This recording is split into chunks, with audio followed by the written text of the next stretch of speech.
Hi, I'm Salarah Starre and welcome to the Salarah Starre podcast.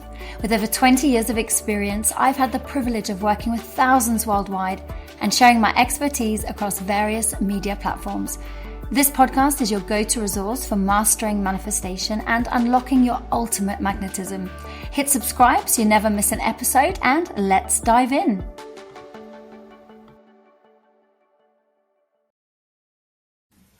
And a very, very warm welcome back. Salarah here as always. It's really lovely to be with you. And I have a huge grin on my face because I have a very, very special guest with me that I'm going to introduce properly in a moment or two. And this is an episode I've been looking forward to recording for some time. And I know we've been trying to get a date in for some time. So we finally nailed it. And this episode is all about angels.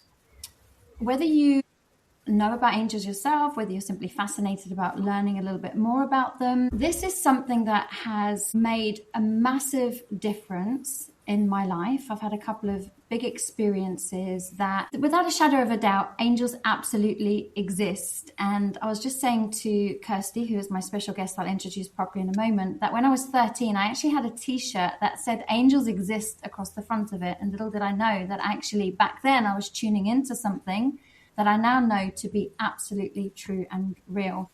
So we're going to have a little conversation today about some of our experiences with the angelic realm. And really our aim is to introduce you to them if you haven't been introduced to them before, or if you are simply curious, or maybe you have been introduced to them before, but you've lost contact.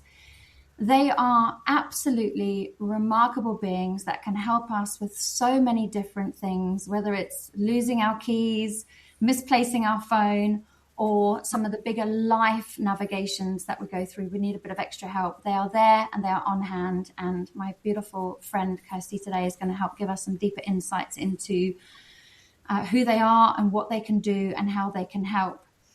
So Kirsty, it's lovely to have you here, my love. Thank you so much for being my special guest on today's show. I'm looking forward to having a deeper conversation with you. For now, can you introduce yourself to our listeners and let them know a little bit about you and what you do? Thank you, Salarah. Well, it's an absolute honour and a joy to be with you. Thank you so much for inviting me. And to be with all your listeners as well. So hi.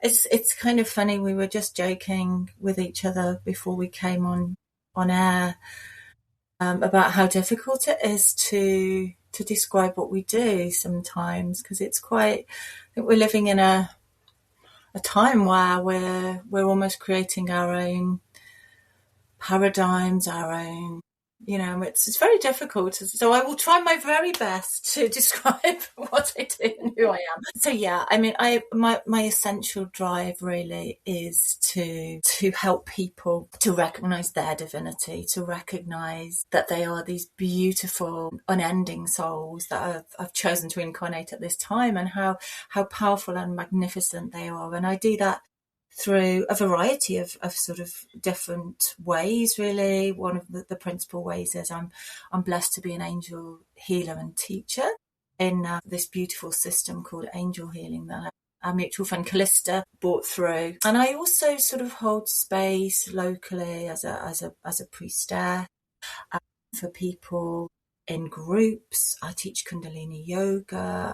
I'm a coach. I work in the Akash and the halls of Amantai, and all sorts of various things. Work with anointing oils; those are very beautiful, and those tie in so well with the angelic realm. So lots of different little smorgasbord of things, but really the aim is to really support people and support people through this time in this great awakening, this amazing time that we're sitting in right now. And it sometimes doesn't feel that amazing, I know that, but I feel it's an absolute privilege that we're all here now to support and love each other. So yeah, that's sort of it really, I think, in a nutshell. It's like you say, it's always hard to define it because there's loads of different tools that we have to help whoever needs the help. So we'll call upon all these different ones, but in the main, we are here to help other people to reach their own place of, like you say, divinity or ascension, or For some people that might just be to live a more peaceful life, however that looks, and for whoever, how that looks, which makes no sense whatsoever. So that's going to be a good start to today. Anyway, my love, so I thought we'd kick it off I'll share a little bit about one of my very first angelic experiences. And then if you've got an experience to share too, because I know that they can be very interesting to listen to. So I'm going to go right back to 2003-ish. And I was in a really, really dark place. I felt like my whole world it wasn't even upside down and the wrong way around. It was just simply this black void where I just split up with my daughter's father, and I had become a single mum for the first time. And life was difficult. It felt really challenging financially, emotionally. Like I say, it was a tough period to get through.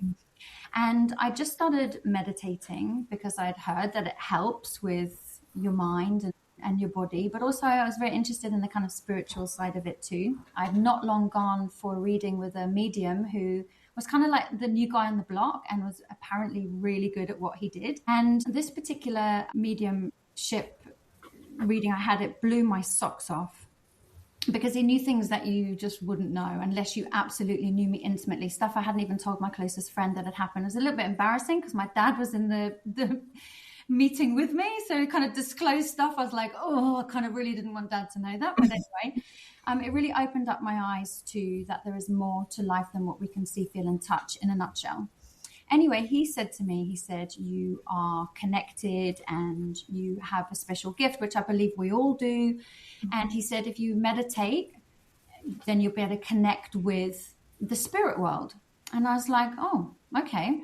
Sounds like fun. I'm not quite sure what that means. But anyway, I started to do that. In addition to having already meditated for mental health, I started to now incorporate this intention for connection. And as I was lying on my bed one day, I was about an hour before I went on the school run. I just prayed. I was just like, there has to be someone or something out there to help me, because life is so difficult and feels so dark at the moment that, for heaven's sake, just give me a sign that there's someone or something there. And I became aware of this presence. The only reason why I did is because all the hairs on my arms stood on end. And I saw this presence. I was meditating on my bed at the time, at the end of my bed, that must have been more, I don't know, like so tall, like double not double, because it's about as high as the ceiling. I have no idea, maybe 7-8 foot, probably more like 8. And the most gorgeous looking being. And I have to say, at the time I was thinking, wow, you're really handsome. And I intuitively knew in a very, very odd way that this was Archangel Michael, because there had been talk around the different angels, but I intuitively knew. And it gave me a fright. And I was like, oh my goodness, like if you're from the highest of the light, then and I started panicking because trying to remember what I got taught in circle and stuff like that. Then you will go away. And anyway, it just disappeared. And I was like, oh no, I didn't mean it. I was just scared, but it went. And then I was just like, wow. For 10 or 15 minutes afterwards, I was in a state of shock. I was just like, wow, I've just literally just seen an angel. But then my rational mind kicked in, and it was like, well, maybe it wasn't real. Maybe I was just seeing things. Maybe it was just a figment of my imagination. I was like, well, you're going to have to give me evidence now that that was actually something that had actually just happened. So I got in the car and I turned the engine on, and that moment in time on the radio, I'm loving angels instead. And I was like, oh my goodness. So I drove to pick my daughter up from school. I'd never ever noticed it before. Her school road was Angel Crescent. And I was just like, right now at this point, I feel like I'm just going to faint. She came home from school. I took her cardigan out of her bag and a white feather came out. At the time, I didn't realize too much the significance. I remember thinking that was a bit weird. Later on, I realized that was connected to angels. So I was like, I have absolutely no doubt that angels exist. And my journey started then learning about the different angels. At that point, it was more Archangel Michael, Raphael, Shamuel, that kind of, I know that there's a whole different conversation around angels due to the lovely work of Callista and the information that you can bring today, so I can broaden and widen that. But that was my introduction to the angelic realm. I'm stunned. Talk about clubbing around the head.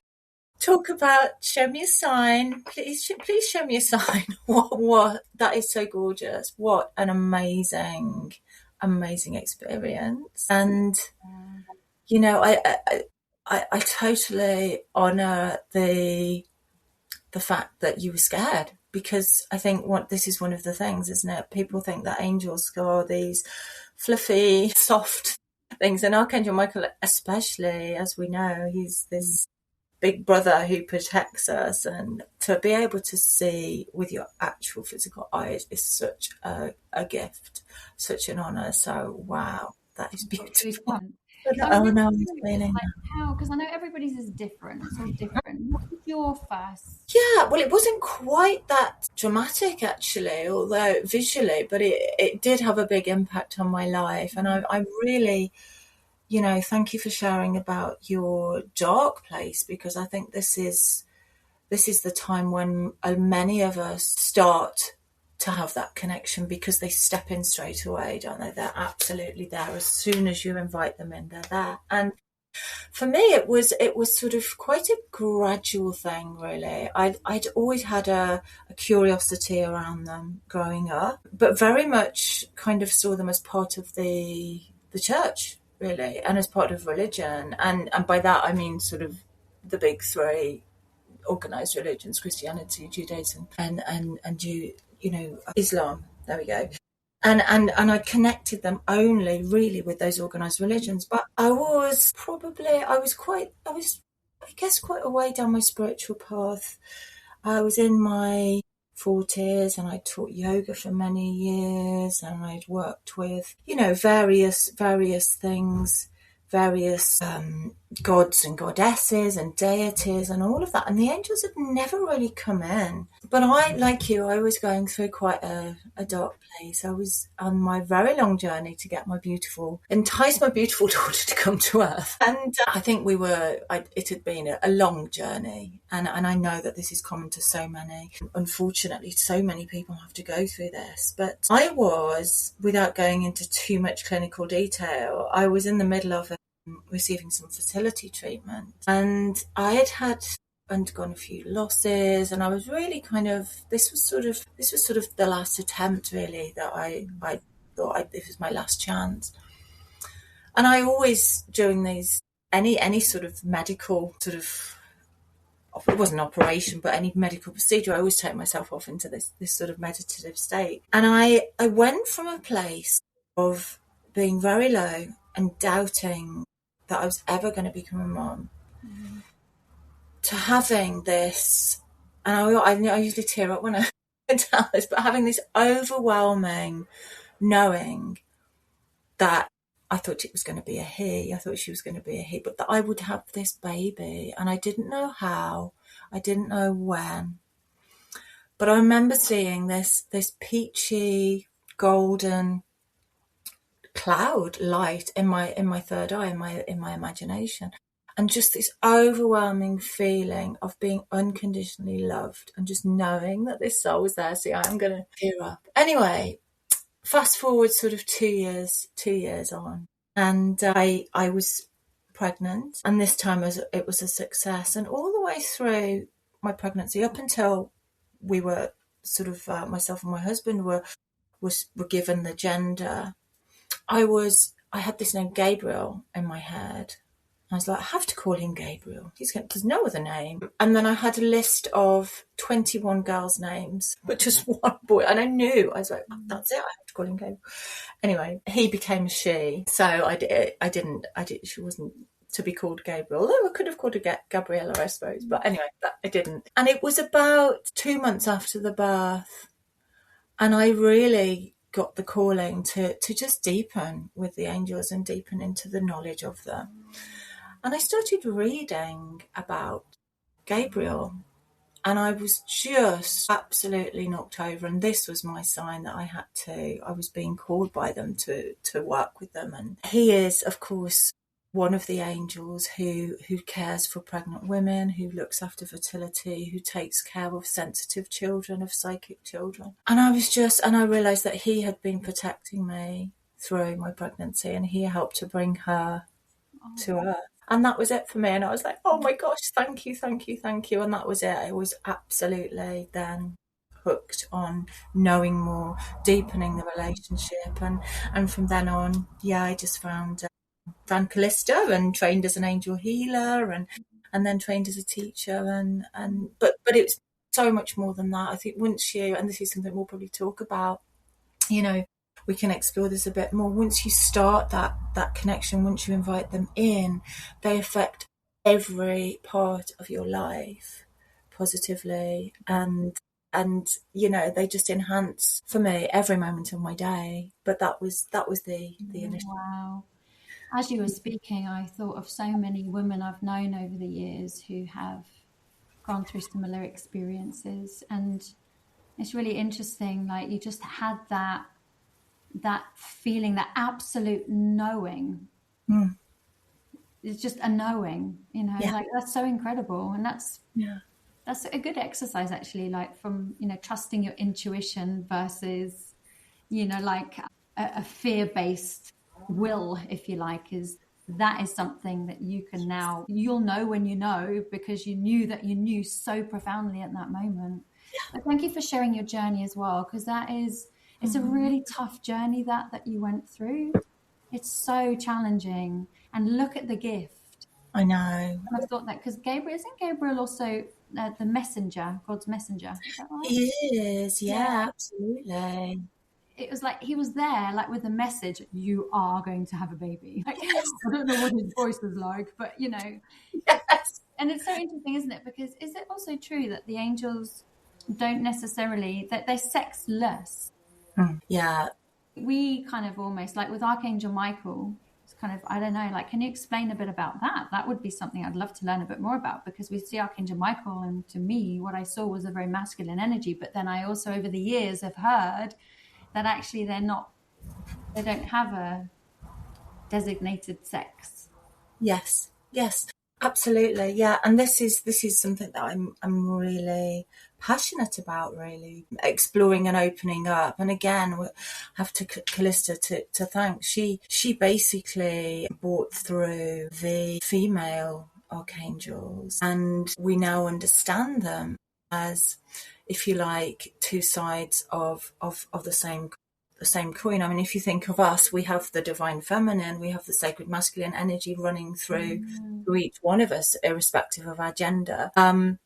And it's the same with angels. They are essentially a whole light being. And Archangel Michael is we'll take him as an example, but Archangel Michael is the masculine iteration, if you like, of that energy, and his divine counterpart is Faith.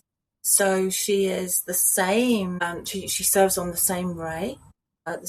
They have divine rays. They all come in on divine rays, and they work with the divine ray of communication. And of course, the color is blue.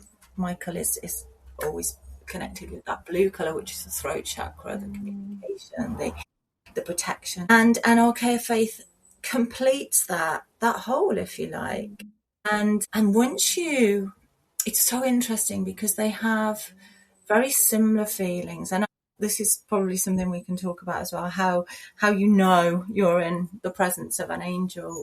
For me, often I get what I call angelic sparkles on my shoulder. I know they kind of, I can feel them, and as well as feel them in my vision, third eye. But the masculine counterparts tend to be very direct, very in your face, like Michael was with you, and absolutely instant and quite strong. The female counterparts are no less potent, but they come in, for me, they come in as a softer energy that actually tends to stay for a longer period. Gabriel's divine counterpart is Archea Hope, and her colours are peach and gold and pink.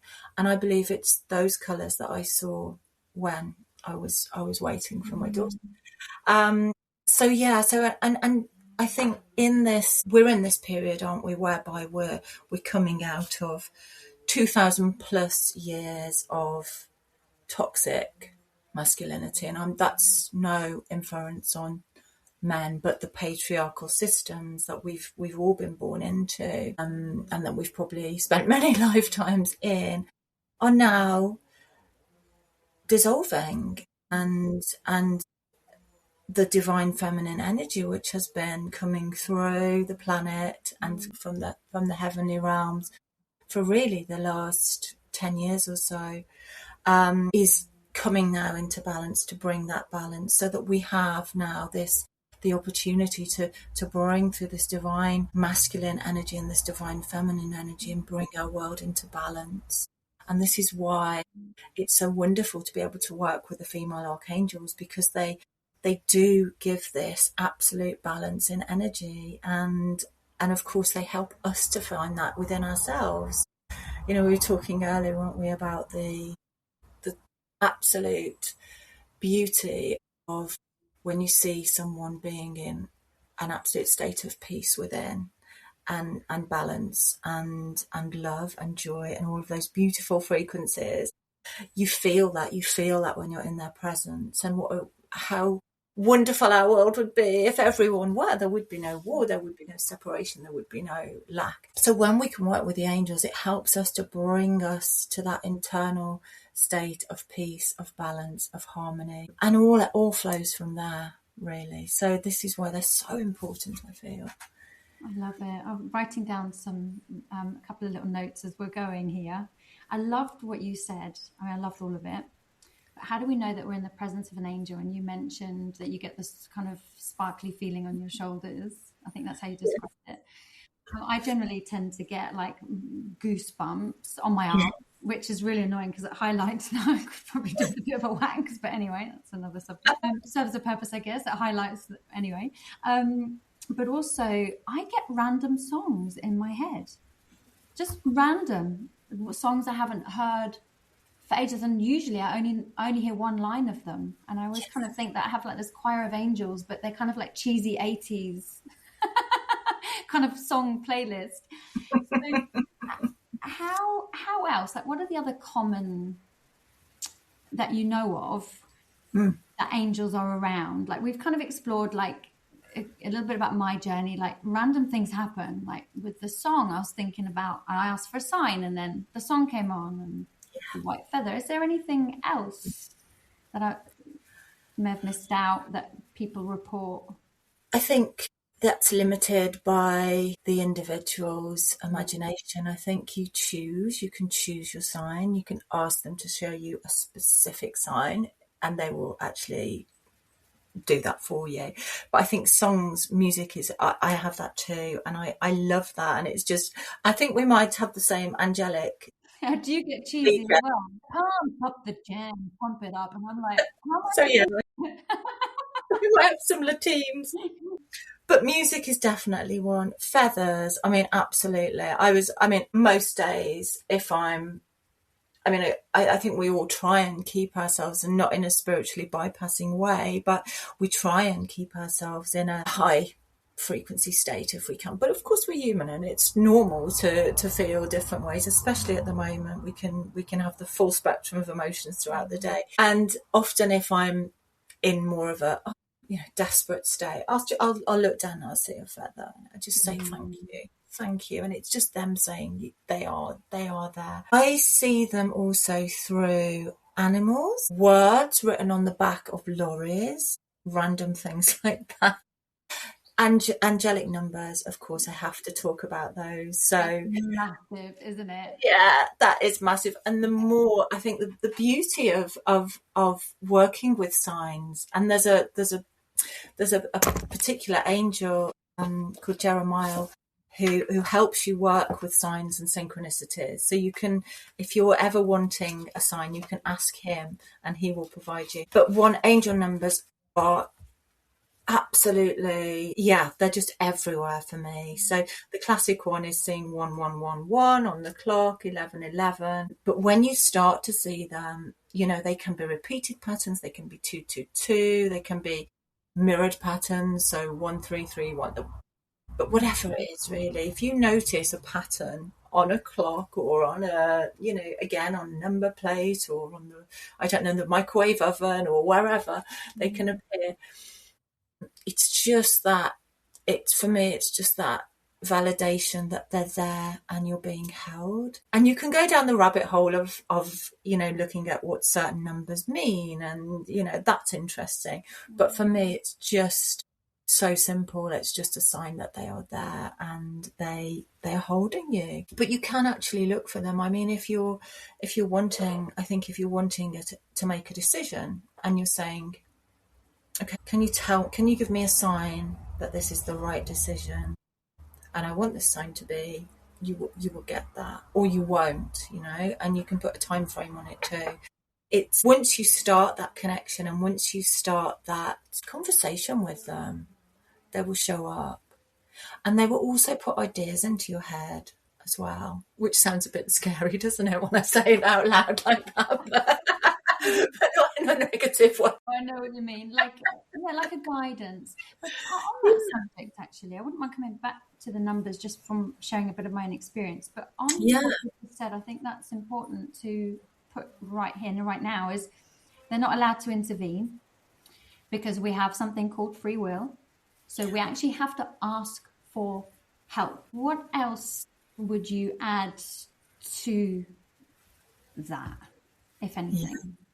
Well, I think you've just hit the nail on the head, Salarah. That is the absolute, and this is, I think, where a lot of people are misunderstand, because that you have to ask them. They are not allowed because of that law, and they are, because we have egos, we have free will, and of course the ego is not always a negative thing. It's here to help us and protect us, and it's part of being human. And where we think of the ascended masters, people like Buddha and Yeshua, they were on earth, so they understand that. Angels have never been human. They're divine beings. There's a couple that have, aren't there? I'm sure there was like 2 that had, and then they made the angelic qualification. But I can't remember who it is. I'd have to have a scan. But I know what you mean. Like, yeah, in the main they haven't, but there was 1 or 2, I think. Yeah, quite possibly. I mean, I might be making that up, so let's leave that there for now. No, that's fine. Also, when I was going through like the understanding that they can't intervene, I developed a way of asking for help, because I kind of learned, with understanding like empowering language versus disempowering language, instead of like kind of placating, and it's hard not to do when you're going through a really challenging time, and I did it for years, like, please, can you, I'm desperate, please, coming from that kind of desperation vibe, versus later on I tweaked my way of asking to say to the angels, thank you for stepping in. I give you full permission to step into the situation. Thank you for stepping in. Thank you for helping me. Thank you for giving me a sign what the best direction is. It's a much more empowering. It was something I just kind of felt like I'd made up.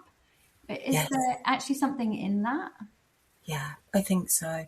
And I think, that's really important, isn't it? In terms of the law of attraction, because they do act in accordance with all of the spiritual laws. So, they are essentially driven by divine will, which is where we're hoping to end up ourselves when when we reach not reach a level, because that feels like it's a hierarchical thing, but ultimately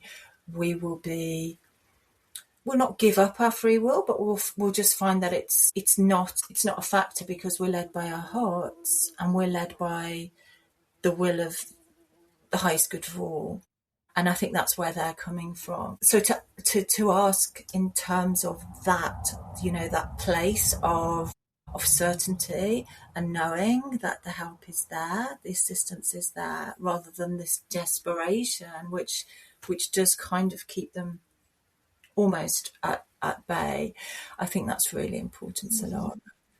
And I think something else I'd like to bring in as well with that is that there is a divine law that, and you'll be familiar with this, whereby they can intervene in extreme circumstances, and there's so many beautiful stories. I mean, if you one of the things I love to do is read these books or listen to audiobooks about people's angelic experiences. Quite often when people are extremists, say they're in a car accident or something whereby they are not able to help themselves, there's something called the law of grace, and the angels then step in if they believe it's for that soul's highest good, which is so beautiful. It makes me quite emotional.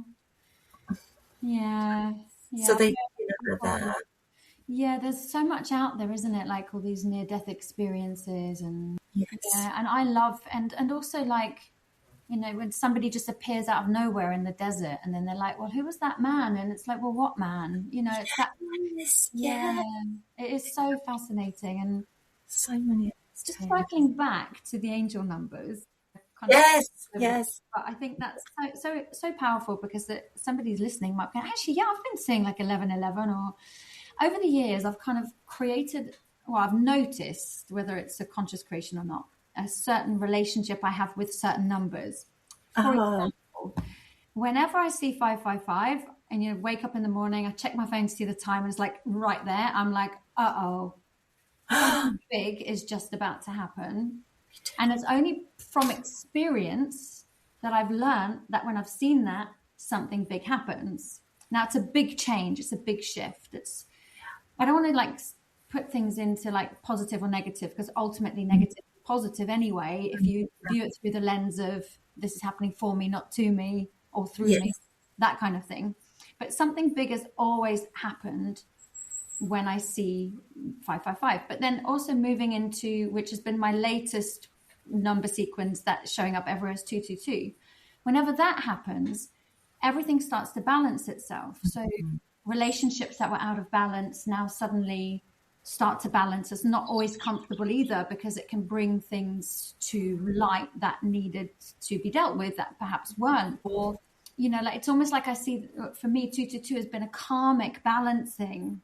And not always, this is me speaking from my ego, not always in my favor, but it's a balancing of maybe behaviors that I was unaware that had a cause and effect. And now there's a balancing, but also sometimes my ego loves it because it's in my favor.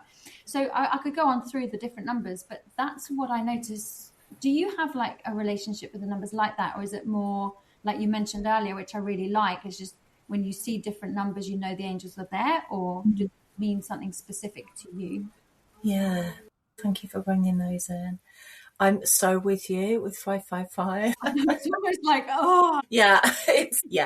I have had exactly the same experience, Salarah, I have, and I often see 555 actually, and I'm like, oh no, not another big change.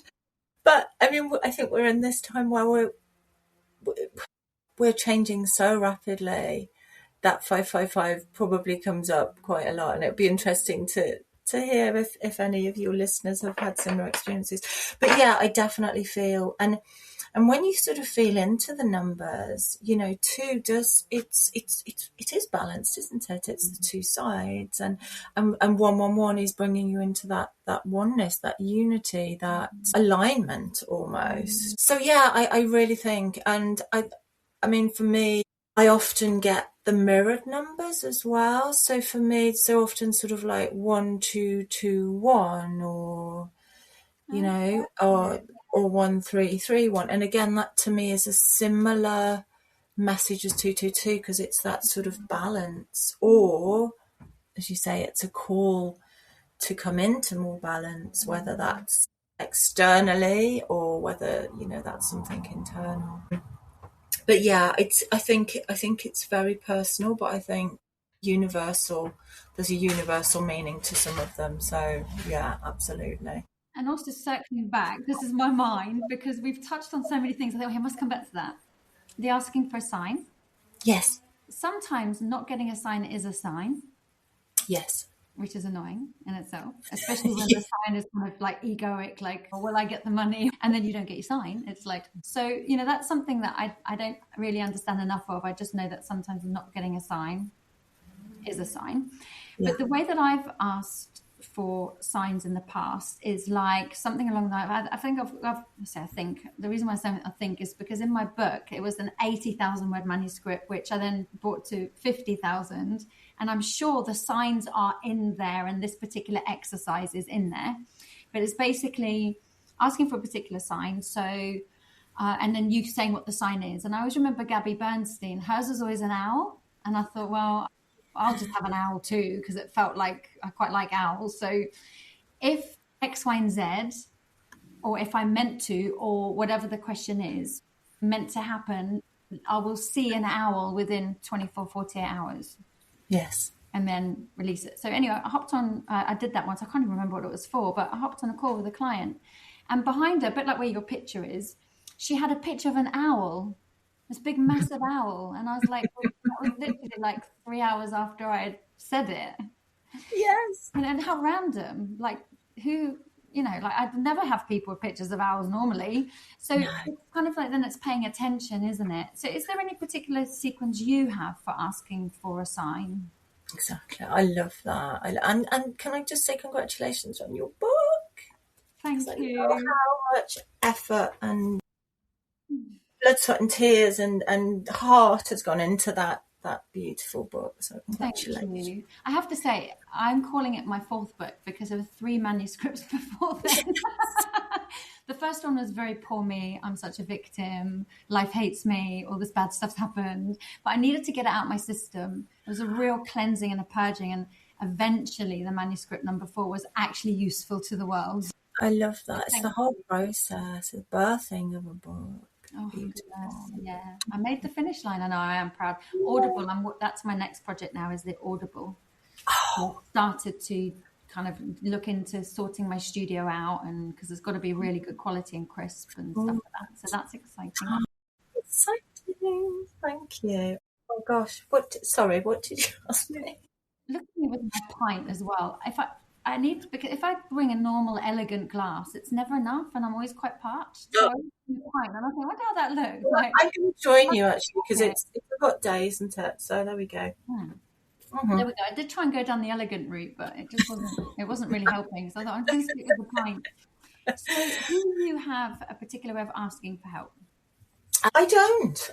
I just connect with them. I think the thing is, it's coming into that heart space and coming into stillness. I don't think you even have to verbalize it, but just sort of 3 deep breaths and inviting them in. Is there do you have to be careful, just saying anything random like angels? And if you just say angels, I need your help, because there's loads of different types of angels, aren't there? Yes. Is it a specific thing to say angels of light or heavenly angels? Or I mean, people have certain ways of calling them in. I tend to, if I have the time and I'm doing it very consciously, because sometimes it's very much in the moment, and it's just, inviting them in.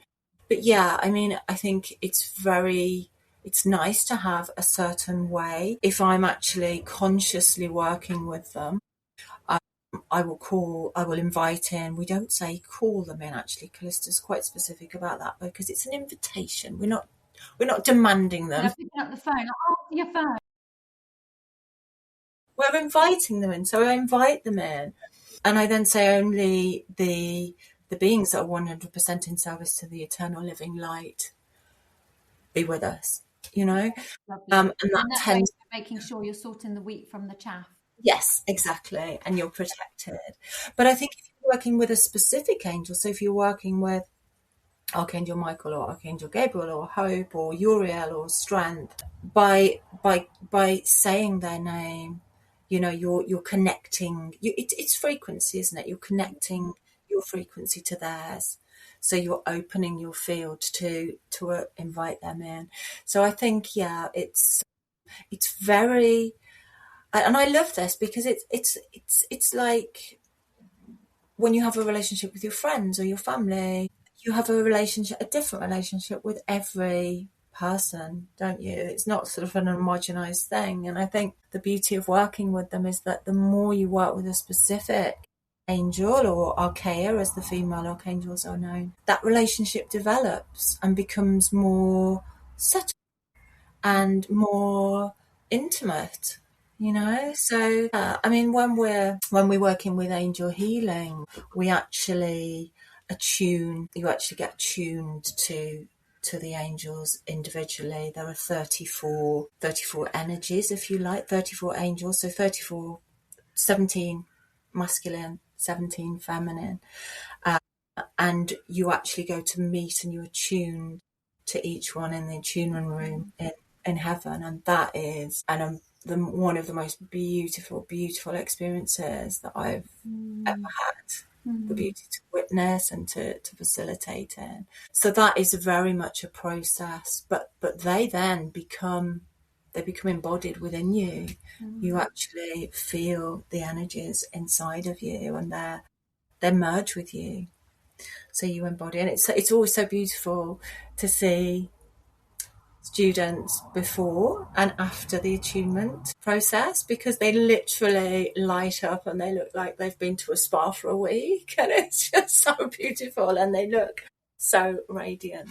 I love that. So yeah, that was a very long-winded way of saying. No, yeah, but there's lots of richness in there. Just in interest of time, because we're 43 minutes in, I could keep talking for another hour and it wouldn't even feel like that. Yes. So we've covered some really powerful stuff today. We've covered how to ask for a sign. We've talked about angel numbers and what different signs are. How do you know if you're in the presence of an angel? There was another thing that I wanted to ask that came in my brain and then just slipped out the back door. So I'm not sure what that was, but I'm sure it will circle back probably later on when I'm in the garden having a cup of tea or something. Like, I've missed that slot. For somebody that's new or wants to get back on track because maybe for one reason or another disconnected, do you have any advice? Sounds quite a broad question, but let's just go with what comes. Like, yeah, you just get back on track, don't you? It's right there all the time. They're there, and I think the beautiful thing, Salarah, is, and we touched upon this again, didn't we, before we came on Earth? Before we came to Earth, probably that. I was going with that. I was like, well, yeah, I'm sure we did. So that fits, I'm sure. But there are so many of them at the moment, and they're standing there cheering us on and wanting the best. They love us so much. And there's so many of them, especially now. We're in this we're in the birthing canal, aren't we?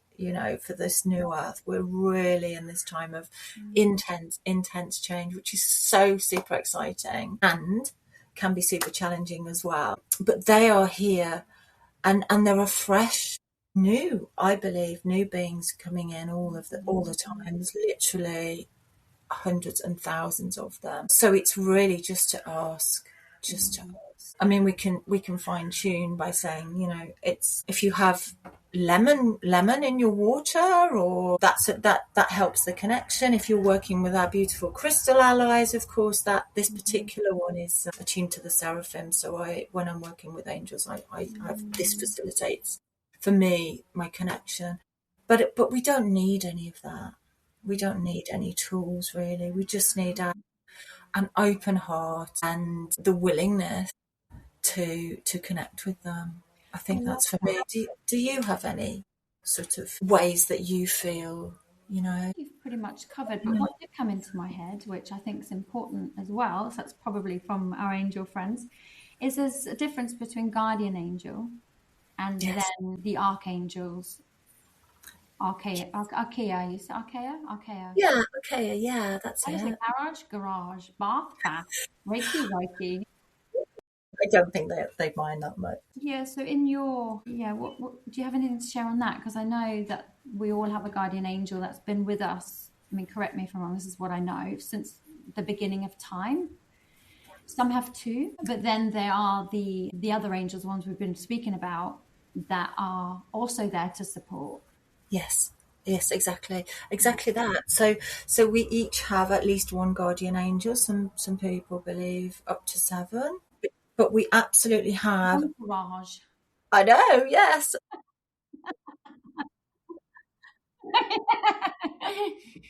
Everyone over there, or Malcolm, he's got 7. I don't know. But isn't it a comforting thought? These guardian angels are specific to our soul. They're specific to us, and they are with us from the moment we incarnate. And you're absolutely right. We could be with the same one lifetime after lifetime, or they could sometimes switch. But we have the same one from the moment we're born to the moment we transition, and they're there all the time, and their purpose is to serve us and to protect us and to love us. The archangels and the archaea are accessible to everybody, but our guardian angel is us, and they just look after us. And apparently they gather every year on our birthday to celebrate us and to sort of, see how we're doing, to check in. So that's also a beautiful time. But again, that relationship with your guardian angel is so special and so precious.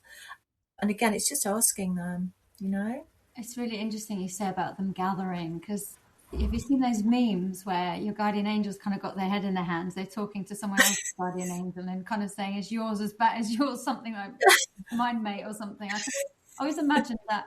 I'm sure mine's kind of, having a bit more of a retirement now, because I'm not as chaotic and weaving as much chaos for myself. So I'm sure that they're actually putting their feet up a bit more. But it's interesting. I mean, maybe we'll have another conversation at another time, because there's so much more for us to cover that I would love to. Just as we're talking and all this stuff comes in, this is why I love speaking with you, because there's a difference as well now, isn't there, between a spirit guide versus a guardian angel. And from what I've learned over the years is the spirit guide is somebody who's been earthbound, who has chosen to guide your soul through this incarnation and is only with you at this time. Mind you, you get different helpers that come in. You have one spirit guide, but you can get different spirit helpers. Like, say, for example, you want to learn how to change a plug socket or something. You could ask, I don't recommend doing that. But you can get specific helpers that come in. So this is such a massive world, especially to people who are new to this, because you've got spirit guides, we've got helpers, we've got guardian angels, we've got the archangels, the archaea. The crux of this episode, and the reason why I wanted to have this conversation, is to bring something in that is powerful, beautiful, and in addition, for those who haven't worked with this energy before, who are interested in trying, but for those who maybe have in the past and forgotten that's there for them. So if somebody wanted to work with you and find out more, where would you signpost them to? Like your Instagram, your website? What is your website? I will put it in the show notes, but just for those who are listening. Oh, thank you. Yes, it's really simple. It's just my name. So it's www.kirstyjandrell.com, and then I'm Kirsty J Magic on Instagram. And I also do a free Thursday transmission most Thursdays and pop that on YouTube, and that's just often angel related as well. So talking about sort of current energies and what's happening, and hopefully giving a little bit of advice, usually from them. So yeah, and Facebook as well. I'm not modern enough to be on TikTok, I'm afraid. No, I tried that, but yeah. I kept getting shadow banned, and I'm like, but I'm not even talking about anything. I'm just talking about like how to ask the universe for help, or I was like, why are you shadow banning me? Anyway, all right, my sweetheart. So I will put all of that in the show notes, so it's easy just to click. But if anybody listening feels that this episode could help somebody, then please share it far and wide, because this information about the angels is actually really important and very powerful, especially at this time. There's so many people going through their own personal battles and finding life so difficult in so many ways. And actually, if we could get some help, yes, beings that, like you say, love us so much, why wouldn't we?